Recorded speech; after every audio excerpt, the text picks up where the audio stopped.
Welcome to the Alberta Legislature for Tuesday, June 26, 1990. I'm David Carter, Speaker of the House and member for Calgary-Egmont. After question period today, I have three matters of privilege that I will be listening to but not deciding upon. After the House gets through its business of the afternoon with regard to written questions and motions for return, the House will sit this evening from 8 o'clock probably till after midnight. There are still 2 bills at second reading stage, 8 at committee of the whole, 10 at third reading, 19 awaiting royal assent. Early this morning, the House met till 10 minutes to 3. So the House is grinding through a lot of business, and there is the slightest possibility the House might be able to adjourn by Friday of this week.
Introduction of visitors. Presenting petitions. Reading and receiving petitions. Presenting reports by standing and special committees. Notices of motions. Thank you. Member for Edmonton Centre. Mr. Speaker, I'd like to give oral notice of a motion under the provisions of Standing Order 40 for the legislature to examine the following motion. Be it resolved that the Legislative Assembly of Alberta convey its deepest sympathies to the people of Iran who have lost loved ones in the devastating earthquake that took place recently in that country, and urge that the government of Alberta offer its assistance to the government of Canada in efforts to provide material and financial assistance to the ongoing relief effort in the affected areas.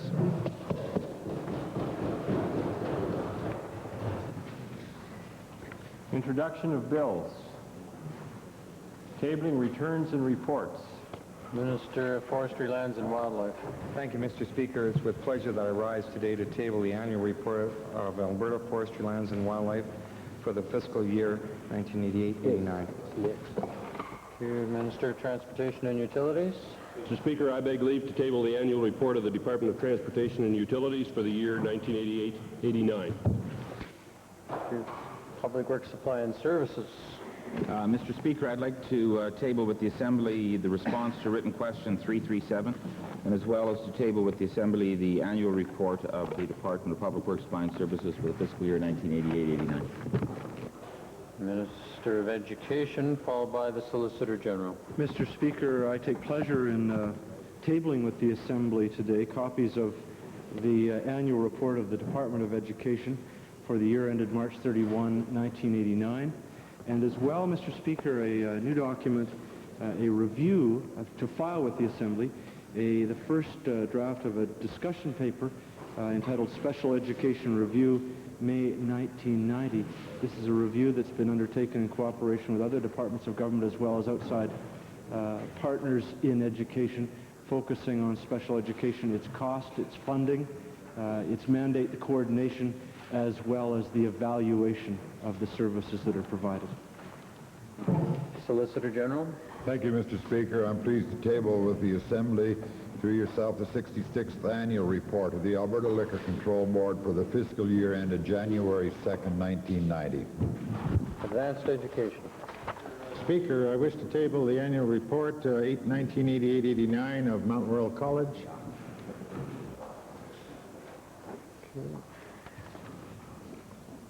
Introduction of special guests. Minister of Advanced Education. Mr. Speaker, I'm pleased to introduce today two special guests from the thriving community of Lethbridge. Mr. Speaker, the Minister of Health is having meetings today with hospital board chairmen and presidents, and seated in the members' gallery, Mr. Speaker, is the chairman of the Lethbridge Regional Hospital, Mr. Sean Ward, and the acting president, Mr. Doug Chenelier, and I would ask them to rise and be recognized by members of the House.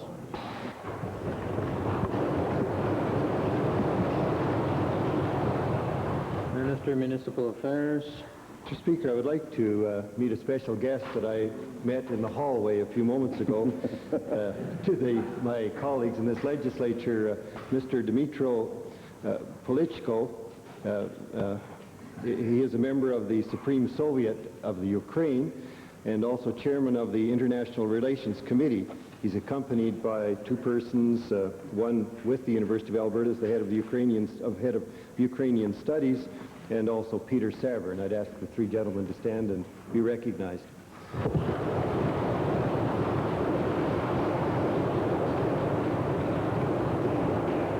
Edmonton Millwoods. Mr. Speaker, I'm pleased to introduce to you the members of the Assembly this afternoon, some 26 students from St. Clement's School in the constituency of Edmonton Millwoods. They're in the public gallery today with their teacher, Mr. Leonard Tanis. I'd ask them to rise now and receive the warm welcome of the House.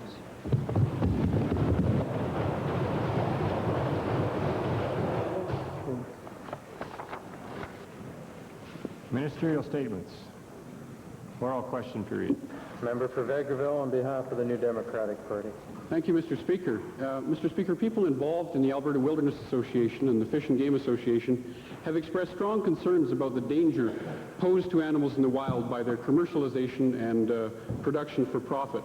The government continues to call these thoughtful Albertans scaremongers and insists that there are regulations in place that will prevent any problems of genetic pollution or disease transfer from commercial herds to the wildlife population.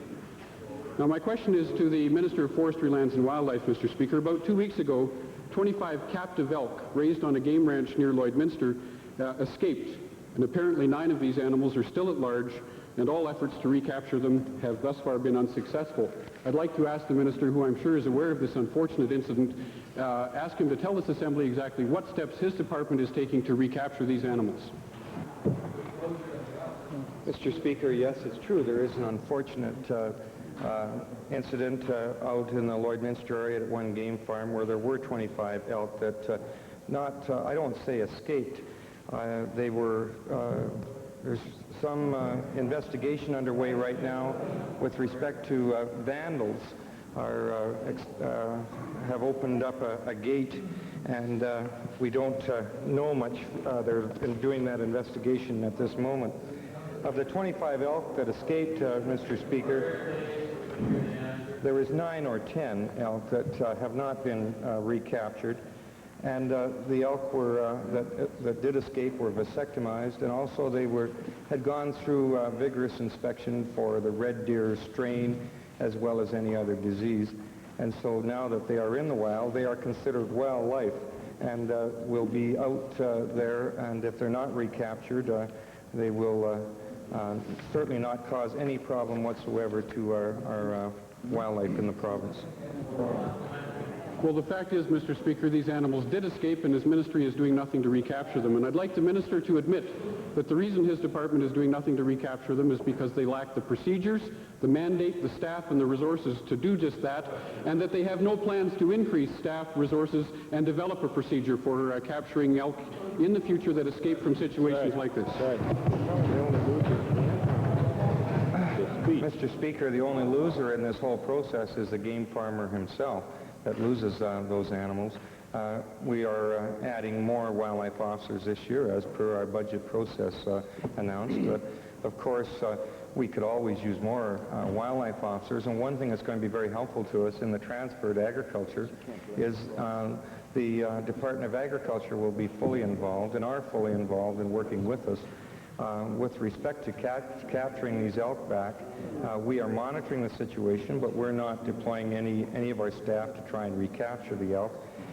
There is absolutely, as I stated, no risk to wildlife stocks in this province, and the only real loser is the game farmer.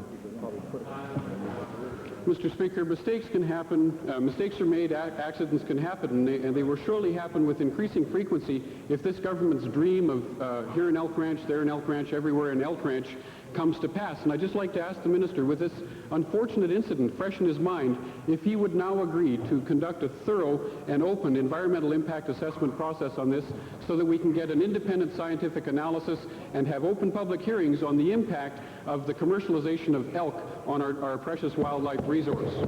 You open the gate. Mr. Speaker, since the the legislation is before the House right now and receiving a full and open debate, that I know that that's an area that the honourable member has raised. He'll certainly have an opportunity in the other stages of the bill to raise that and convince the Assembly that that's the right course. Second main question, Vegreville. Well, the government continues to show contempt for the opinions of Albertans at their peril, Mr. Speaker. I'd like to designate the second question to the member for Edmonton-Avonmore. Thank you, Mr. Speaker. Mr. Speaker, the federal government has decided to build a Level 4 biohazard containment facility in conjunction with the proposed incinerator at the Defense Research Establishment Suffield. This containment facility would provide for the testing of genetically altered microbes which produce diseases for which there are no known cures. My question is to the minister responsible for federal intergovernmental affairs. Does the minister have knowledge of the commitment to build this Level 4 biohazard containment facility, and where does he stand on it? Mr. Speaker, there were two questions there.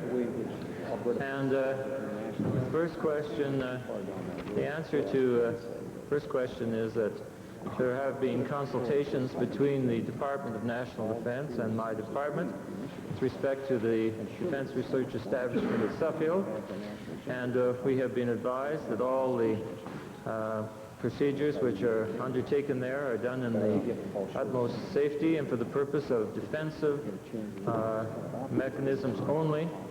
We believe, answer to the second part of the question, we believe that Canada and the free world must have a defensive system in place, and it has been our policy as a government to support the federal government in its defense activities on behalf of Canadians. Well, Mr. Speaker, I don't know whether germ warfare is defense, but it's certainly offensive. Mr. Speaker, residents of the Medicine Hat area deserve to know the potential dangers of this facility and have a say in any plans for developing and testing these dangerous organisms. The U.S. Department of National Defense had planned to build a similar facility near Salt Lake City, Utah, until a public outcry forced the military to back down. To the minister, will the minister insist that all Albertans get full information and the same opportunity as Americans near Salt Lake City did for a public process before any further action is taken on this containment facility? Mr. Speaker, I know the honourable member's concern for the issue of biological chemical warfare. It would be a tragic thing indeed if we ever saw it occur where Canadians could be affected by it. That is quite clear. That's been the position of the federal government of Canada as part of our treaty obligations with NATO and NORAD, that we are only interested in defensive mechanisms. We are not, as a country, and never have been, aggressors in terms of seeking other people's lands or property or peoples, but at the same time, we do believe this country must be defended, and therefore it has been the policy of our government to support the federal government in its defense policies. With regard to the question of public hearings, that is a matter which clearly must be dealt with by the federal government and the Department of National Defense. But I will make sure, as I'm sure the honourable member will, that the Minister of National Defense, the Honourable Bill McKnight, is made aware of the concerns expressed in the Assembly by the honourable member today. Well, Mr. Speaker, the information developed through research at Suffield is shared with the Americans, and their uses sometimes are suspect. This type of facility is so dangerous that the Americans don't want it on their lands, and I'm convinced that Albertans don't want it here either. Why is the minister not speaking out against the development of biological warfare weapons right here in Alberta? Mr. Speaker, I am against the production of chemical and biological warfare aggressive elements. That is quite clear. And the honourable member, in her enthusiasm, I think got carried away. What we are trying to do in Canada is to provide a defense against those types of offensive weapons. That is what the purpose of the Defense Research Establishment is all about, to provide a defense for Canada and the people who live in this country and our military forces. And that purpose I wholly and fully endorse on the part of the defensive forces in this country. I know the honourable member holds dearly to the belief that there should be no military forces, and that would be wonderful indeed if that could be the case in the world. But it is not. Until such time as it is, it would be folly for us to abandon defensive methods and to allow the people of Canada and our armed forces to be subject to the mercy of unscrupulous people in other parts of the world.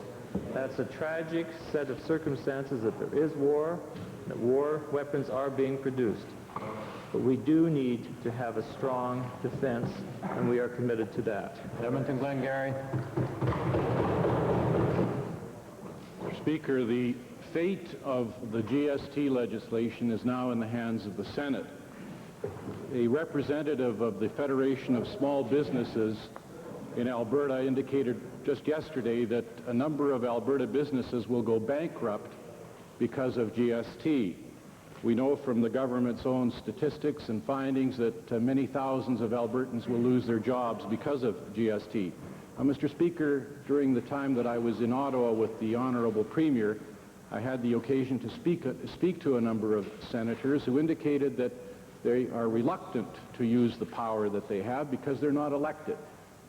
Now, Mr. Speaker, my question to the Premier is this. Given that senators are expressing some concern over using the power that they have, but given also that they are prepared to use that power if they get an expression from Albertans that they should use their power to kill GST, is the Honourable Premier prepared to agree to support a resolution, as was done in British Columbia, a resolution of this Assembly calling on the Senate of Canada to kill the GST legislation? No, Mr. Speaker. I don't want to give any additional credibility to the Senate as it presently exists. I think it should be changed, and changed dramatically. Hear, hear. Speaker, I find that rather hollow in the arguments against GST when the last opportunity for Albertans to have GST killed is in the Senate, and the Honourable Premier continues to play games and to walk away. My second question is this. Given that the standing committee of the Senate that's looking into this GST matter will be in Alberta on the 26th and 27th of July, will the minister responsible for Alberta's Treasury agree to appear before that committee and indicate clearly that Albertans don't want GST, don't like GST, and want the standing committee to convey that back to the Senate to kill GST? Mr. Speaker, I want to reemphasize what I said in the first answer. I don't want to do anything that gives more credibility to the current Senate. This government and this Assembly believes in a reform Senate, a Triple E Senate. The current Senate is an appointed and has no right or responsibility to frustrate elected individuals in our democracy. Maybe that there will be some opportunity through correspondence or something to make sure that this Senate committee is aware of the Alberta government's position. But I will not have our government going before a group made up of the current Senate the way it is selected. Supplementary, Edmonton Glengarry. Speaker, I just want to get this straight. Just because of the Honorable Premier's petulance, is the Honorable Premier saying that he's prepared to sacrifice small businessmen and businesswomen in Alberta and the thousands of jobs that are going to go down the tubes because of GST? Is that what he's saying? Well, Mr. Speaker, that is one of the most hypocritical questions I've ever heard of in my life. It has nothing to do with what I said. And for the Honorable Leader of the Liberal Party to try and twist words around like that is kind of a joke. Yeah, he is a joke. Here we have a bunch of Liberal Party hacks going about the country. And that we're appointed mainly by Pierre Trudeau, who is no friend of this province. And to think that they're going to stand up for Alberta, what a lot of garbage. Now, there's one senator there who's there and who could stand up for Alberta, and it's because this government and this premier got him appointed there. Red Deer North. Red Deer North. Thank you, Mr. Speaker. My question's to the Solicitor General. All Albertans certainly share in the grief and the shock of a recent slaying of an Edmonton police officer in the line of duty, and our sympathies clearly are with the family and friends of this man. But, Mr. Speaker, it gives rise to the whole question of parole, once again, and of mandatory supervision, as apparently was related to the suspects involved in this slaying. Mr. Speaker, Albertans have tolerance for situations, but they don't have tolerance as related to violent crime and as related to the public not being protected from violent criminals. I'd like to ask the Solicitor General if he or if his department was involved at all in any of the decision-making process regarding parole or mandatory supervision as related to possible suspects in this case. Mr. Speaker, I'm glad that the honourable member from Red Deer indicated the sympathy, I'm sure, of all members of this House to the family of the deceased policeman who died most violently yesterday on the streets of Edmonton at the hands of one or two gunmen, one of whom, in fact, was on parole, the other who is, in fact, on mandatory release. The whole of the parole release program is conducted by the federal appointees of the Federal Parole Board. And there is no provincial involvement in who gets parole or when parole is in fact given. What we do have is the involvement of my department in supervising parole. And there has been an immediate inquiry set up as to the supervision of parole on the one person who was in fact on parole. In respect to the person on mandatory release, all of the institutes in Canada, of course, are guided by the Federal Penitentiary Act, and in this instance, that release was in fact mandatory at a certain time in the person's sentence. Well, supplementary, Mr. Speaker, jurisdictional lines, unfortunately, aren't going to bring a whole lot of peace to those in sympathy over this incident. And I'd like to ask the Solicitor General if he would communicate the feelings of Albertans, because we know, and it's been reported in the last little while, that the parole board, because of the Gingras case, was beginning to tighten up in terms of the areas of parole, and they were chastised by one or more federal officials for responding to the public outcry. And I'd like to ask the Solicitor General, though it's not the parole decision then isn't his jurisdiction completely, would he please communicate to his federal counterpart and to the parole board that Albertans, as related to violent criminals, clearly want to see that parole board move in the area of tightening up and not loosening up? And would he communicate that message to his federal counterpart?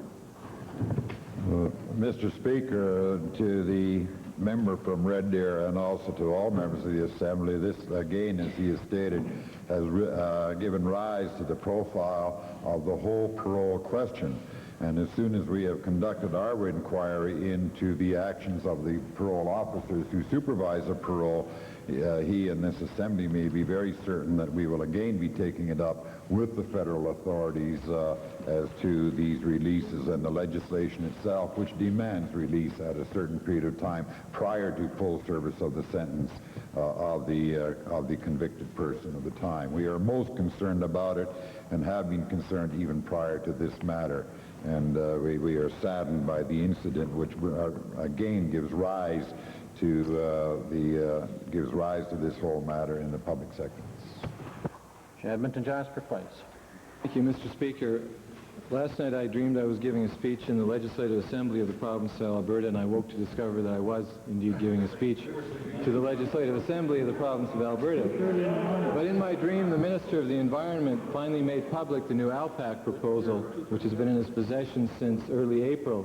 And the Minister did reveal that the government has decided that Albertans would have a right to all such information in the future, that there would be a right to an independent scientific review and to full public hearings.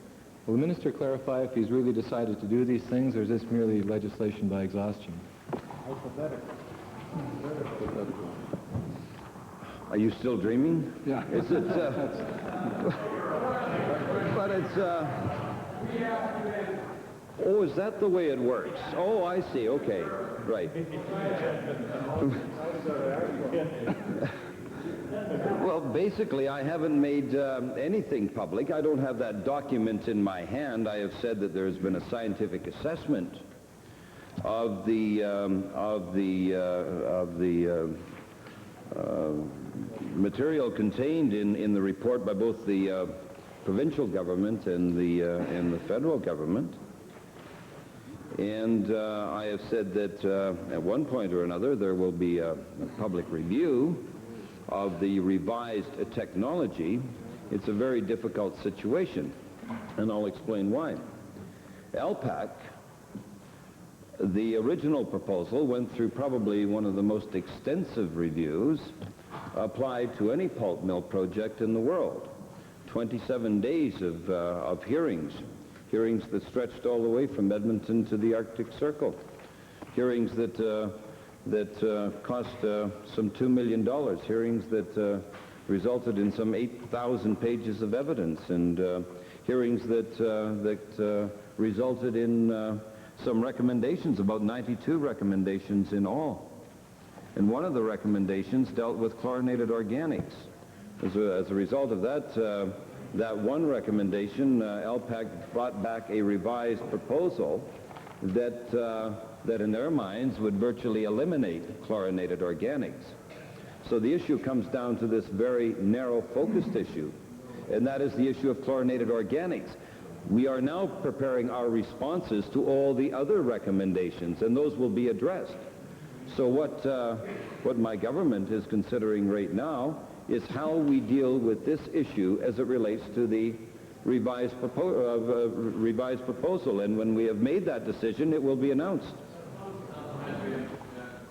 Well, I suppose it would be convenient if the issue did narrow down to one of the minister and the company's choosing, but since he mentioned it, I think the minister should perhaps address the fact that the government has chosen unwisely, in my opinion, to set aside the key recommendations of the EIA Review Board report, namely that a series of studies be done, baseline studies on the river, on the habitat, and on the timber harvesting before the government even considers licensing a pulp mill at Athabasca. That's the key recommendation.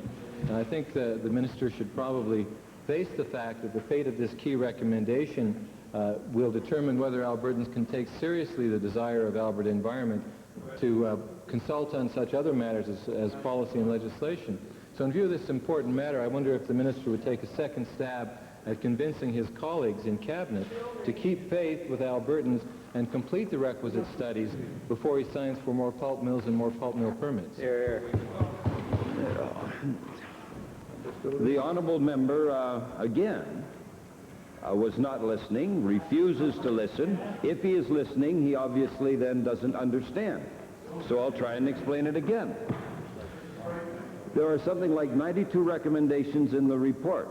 One of the recommendations, a key recommendation, and I believe I believe it is the key recommendation, is that dealing with chlorinated organics. There has been a revised proposal by the company, the proponent LPAC, to deal with that particular issue, and we will have to review that. We will have to review that. All the other issues, the 91 other issues are being responded to not only by Department of Environment officials, but by Environment Canada officials. We will coordinate all those responses, present them to the company, and a course of action at that time will be determined.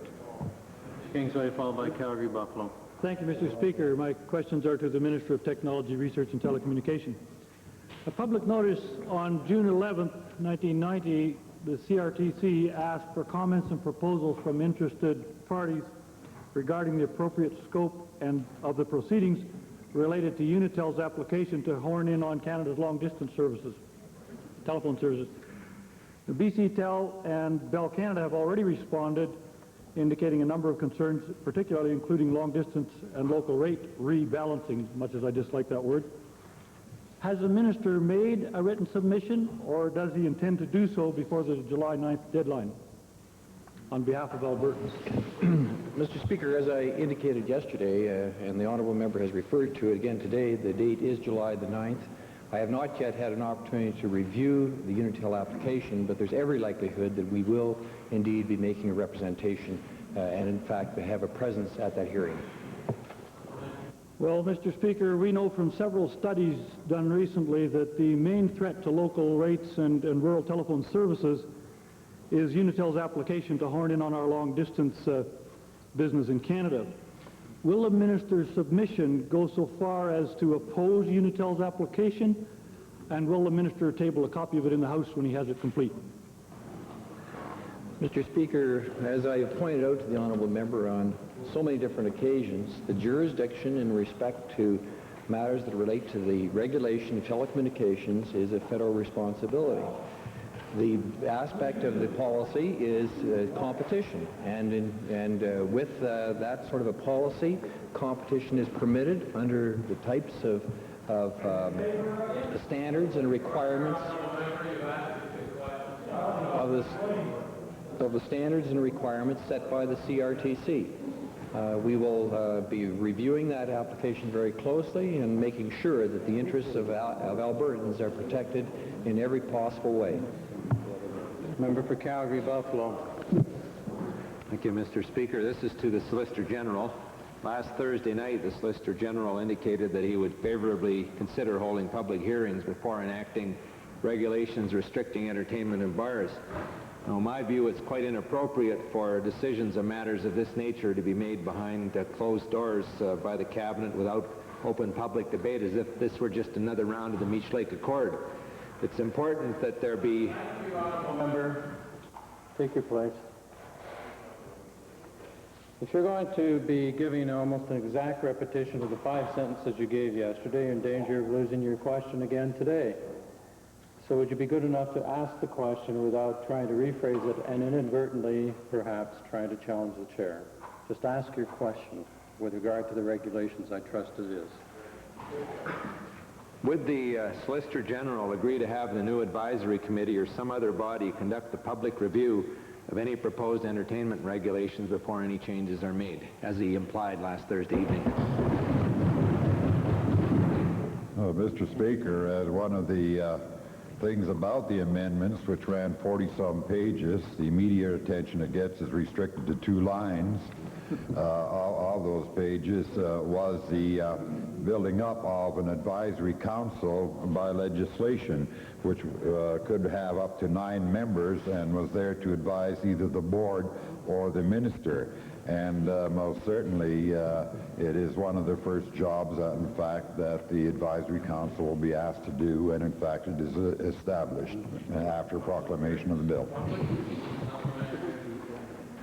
I hope that they will be public. Now, the minister said last Thursday that he was concerned about extremes going on in bars, but not the body beautiful being viewed. Perhaps he had his own in mind.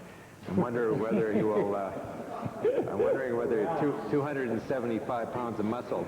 I'm wondering whether he would tell Albertans exactly what he has in mind instead of doing his own exotic dance of vagueness and evasion. Mr. Speaker, I find the question a little puzzling for the simple reason that the first question was, would I ask the council to advise me on it? I responded to that question by saying yes. Now I'm asked, well, what is it they're going to be responding to? I'm not going to be telling the advisory council what they should be coming back with. Cypress Radcliffe. Cypress Radcliffe. Thank you, Mr. Speaker. Mr. Speaker, my question is to the Minister of Education this afternoon, and tomorrow the Queen Elizabeth II will be starting her visit to this province, and it's my understanding that as part of those celebrations, the Department of Education had a contest for essays to all the students in school in Alberta. And I would contest entitled The Royal Family in Canada. I wonder if the Minister can share with the Assembly the results of that contest throughout the province of Alberta. Mr. Speaker, yes, the honourable member is quite accurate. The Department of Education, in fact the province of Alberta, sponsored an essay competition in all of our schools throughout the province, Mr. Speaker, and a number of submissions from students, excellent submissions, on the subject of the royal family in Canada. And I'm pleased today to announce, Mr. Speaker, that 4 students have been chosen. Veronica Jane Kootenay from the Glenevis area of the Alexis Elementary School, grade 3 student, a grade 12 student at Edson the Vanier Community Catholic School, Hanif Mohammed Danani, grade 9 student in Calgary from A.E. Cross School, Jill Elizabeth Hyman, and as a matter of fact, Mr. Speaker, a winner from Bow Island, Miss Lindsay Ray Jenkins from Senator Gershaw School. Mr. Speaker, all four of these essays were judged to be excellent by the judges in the competition, and I'm pleased, Mr. Speaker, to be able to file with the Assembly today some material, including the background on the winners, as well as the essays that they wrote. Great kids.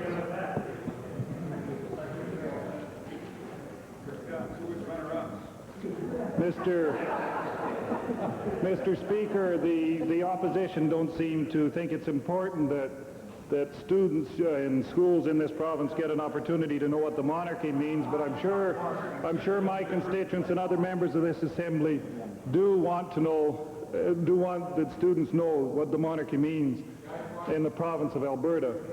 Mr. Speaker, to the Minister, I wonder if the Minister can inform the Assembly how the honor will be placed upon those students for winning that contest.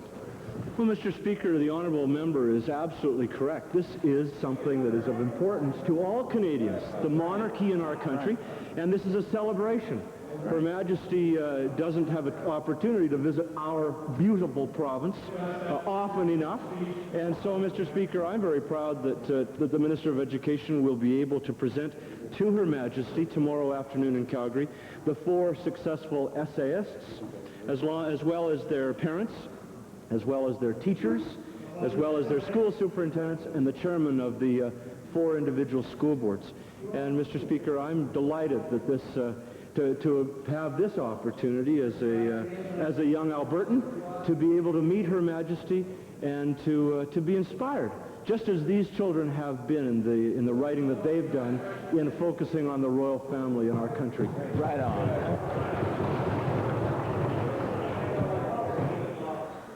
With due respect, honourable members, perhaps you'd be kind enough to look to Standing Order 23K with regard to the royal family. The matter of heckling really is inappropriate.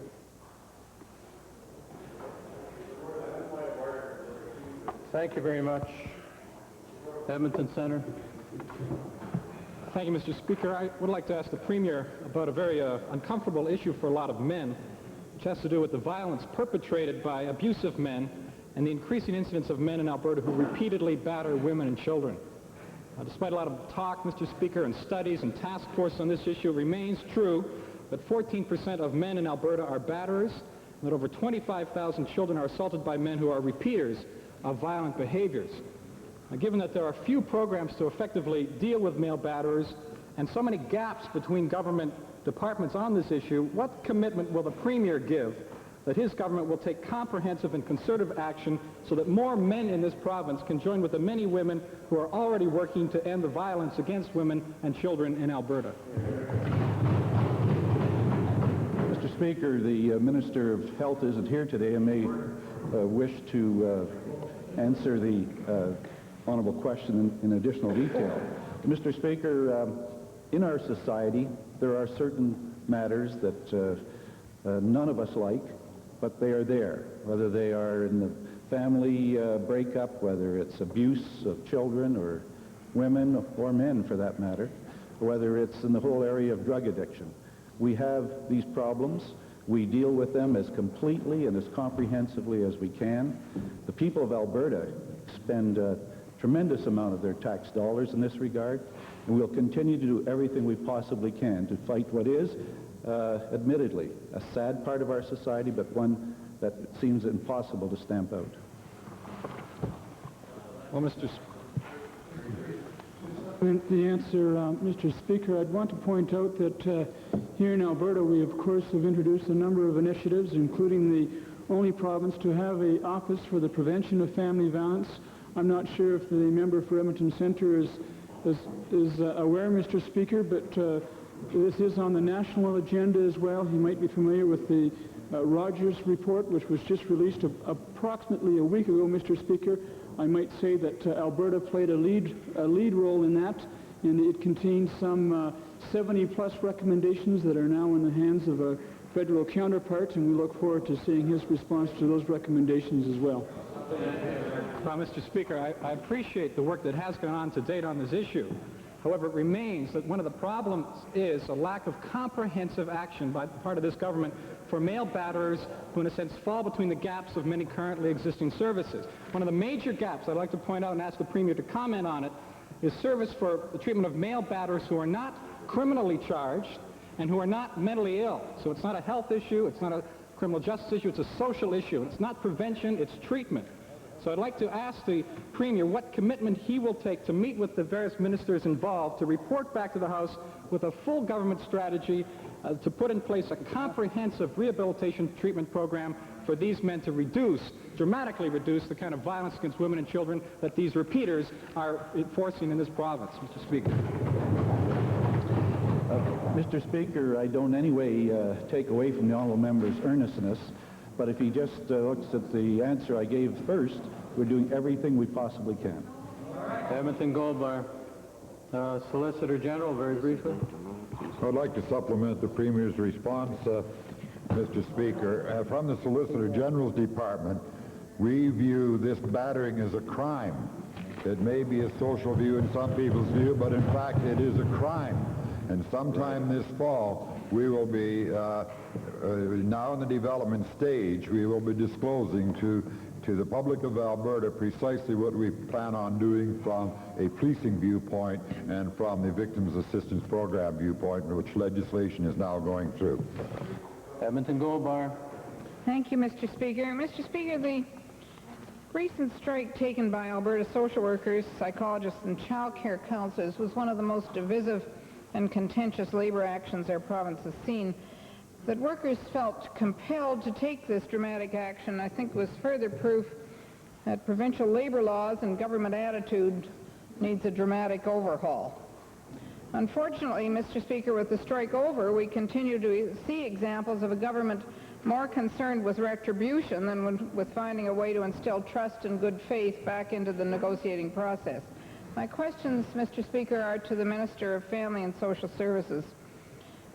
The letter recently sent to all workers closes with an inflammatory and highly offensive threat that any similar future misconduct will result in further discipline being taken, which may include dismissal.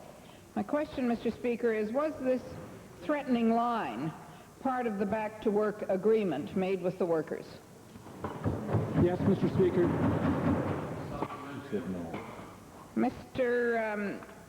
Speaker, Since several workers have already filed grievances against this letter, will the minister please tell the House how he expects this juvenile action taken by the department is going to ease tensions between workers and the department? Mr. Speaker, not juvenile action. It was action that was agreed to by the parties that were at the negotiating table, Mr. Speaker. It was very appropriate information to provide to the workers. It had nothing to do with retribution. It was just plain and simply, Mr. Speaker, stating the facts. But the member for Edmonton Gold Bar has already pointed out that there is a process that's available to workers if they feel that they have a legitimate concern as it relates to the letter, and if, as the member has told me is accurate, some of them have filed grievances and they will be dealt with appropriately. Calgary Milliken. Calgary Milliken. Thank you, Mr. Speaker. Mr. Speaker, in 1986, we brought out a very nice program regarding BRZs, the Business Revitalization Zones, and I guess we got these all over the province now. We got over 24 of them. They're in small towns and the cities and so on, and it's the businesses get together and the little help from us. They're doing good things and upgrading their business areas and so on. It's all good and well. But we require them, I guess, every year to send in a complete audited financial statement of its affairs with balance sheet, revenue, expenditure statement, etc., etc., etc., which basically comes down to, out of a budget of around $15,000, they got to spend over $2,500 for accountants. Could the Minister of Municipal, the Minister of Municipal Affairs, please answer why do we have to spend this much money on accountants? Mr. Speaker, I take the matter or the question raised by the honourable member as a representation, and I think it's a very astute one at the present time when you think in terms of the accounting fees being that percentage of the total expenditure and leaving a net that does bring a lot of revitalization to downtown Alberta. What I'm prepared to do on the honourable members, in terms of the honourable member's question, is refer that section 171.7 of the Municipal Government Act to the Municipal Statutes Review Committee and have them look at it and see if there's a more sensible and a way of handling that audit process in the legislation. Well, that just about answers my question, because basically will the minister try to have something like an annual report each year that their accountants make up the annual report like most civilized organizations, and then if there's a problem, then we come in with asking for a complete audited statement. Will you review this as soon as possible? Mr. Speaker, yes, I will review it very quickly. The legislation is on the books at the present time requiring a complete audited statement, and I have to live with that as a minister, but I will undertake a complete review on the request of this question, Mr. Speaker. Edmonton Millwoods, followed by Westlock Sturgeon, if there's time. Mr. Speaker, my questions are to the Minister of Occupational Health and Safety today. Just 2 weeks ago, I brought to the Minister's attention a Calgary firm which was threatening to fine its workers for getting injured. Now, just yesterday, a case has been brought to my attention by an ALCB employee who was reprimanded with a letter placed on his personal file by his employer for this crime, Mr. Speaker, for reporting a worksite danger to the Occupational Health and Safety Department. Mr. Speaker, it appears that in this province and with this minister, the workers will get it from both sides. They get punished if they get hurt, and then they get punished if they try to make the workplace safer. So the question to the minister is simply this. Upon receiving my documentation in this case, would the minister undertake to inform all the officials involved in this particular case that under Sections 25(6) and Section 28 of the Occupational Health and Safety Act, it is clearly illegal to punish employees for reporting worksite dangers? Would he do that? Mr. Speaker, of course it's illegal to punish workers for reporting an accident, and I'm not aware of the case. If the honourable member was so concerned about these workers, surely he would provide a copy of what he's got in his hands to myself, so we'd look at it. Yes, that's never helped before, but we'll remain hopeful. But perhaps in the meantime, while the minister takes a look at it from his point of view, we could put a supplementary question to the Solicitor General who's responsible for the Alberta Liquor Control Board. And I would ask him if he would agree to investigate this matter, since it comes under his jurisdiction, and advise all the managers within the ALCB that employees of the board are completely free to contact the Occupational Health and Safety Department about any safety matter without threats of disciplinary action, Mr. Speaker. That was you. I'm sorry. My apologies. Could I hear the question again, Mr. Speaker? The question basically was directed to the Solicitor General about the matter, and with the Chair trusts, Edmonton Mill Woods will indeed file a copy of the letter to both ministers. Chair recognizes Westlock Sturgeon. Speaker, my question today is to the Minister of Environment. May be able to enlighten me on something, Mr. Speaker, enlighten the House. About 10 days ago, the Deputy Premier, when I asked about the possibility of water export for domestic purposes from Slave Lake area, said that it was none of really the province's business because nobody had come to him or come to the province for a permit. I've then checked, Mr. Speaker, with the federal government, and they'd say that indeed water from a lake or a body of water was totally surrounded or covered by a province or within a province is a province's matter. It's nothing to do with the federal government. And consequently, water could be sold from one of our lakes for domestic purposes to Santa Barbara, which is a province, or the town, Mr. Speaker, that's requesting water in California. Now, my question then to the minister is, is the minister aware, or does he have anything in place to allow or to control water export for domestic purposes from Alberta's lakes? Well, I guess in the traditional sense, yes, there is quite a bit in place to prevent the transfer of water through interbasin transfers to the United States. It's quite simply the policy of this government that there will be no waterway diverted into the United States. Now, there is nothing in the regulations, of course, that prevents the exportation of bottled water. I guess what we're trying to come to grips with in this particular situation is how far do you go? And I would like to, my department is examining right now the extent to which permits are required for tank loads of water as opposed to bottles of water going across the border. But in terms of transferring basins of water, whether they are lakes or rivers, to the United States, it is the policy of this government that simply will not happen. Thank you. I think for the minister's edification, though, he might be realized that there's nothing in law so that you can't do interbasin transfer. But my question was not on that. I think I find that you have nothing in your books, or there's nothing on in the laws to govern water going out in bottles or tanker loads, and then probably pipeline to load the tanker. Now, could the minister give some assurance to the House that he would consider a bill similar to the one in Ontario, where nothing like this can take place unless they come to the minister? Well, I guess that and other alternatives could be considered. This is a situation that simply hasn't occurred before. It's one that is being addressed for the first time, and my department is trying to get a handle on the situation and to bring forward to me recommendations for action that would control this activity before it gets out of hand. Okay. Point of order, Calgary Buffalo. Thank you, Mr. Speaker. Yes, this is pursuant to both chain 481, paragraphs E, F, and I.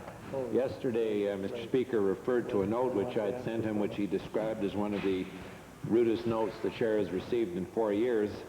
This note was intended as a private communication to express frank displeasure at having my question ruled out of order. But in referring to this private note in the manner which he did in the House, the Speaker has by innuendo left the impression that there's something improper in my note and has cast aspersions on myself as a member, and accordingly, for the record, I would like to note that my view of the note was quite tame. There's nothing in it that I would be in the least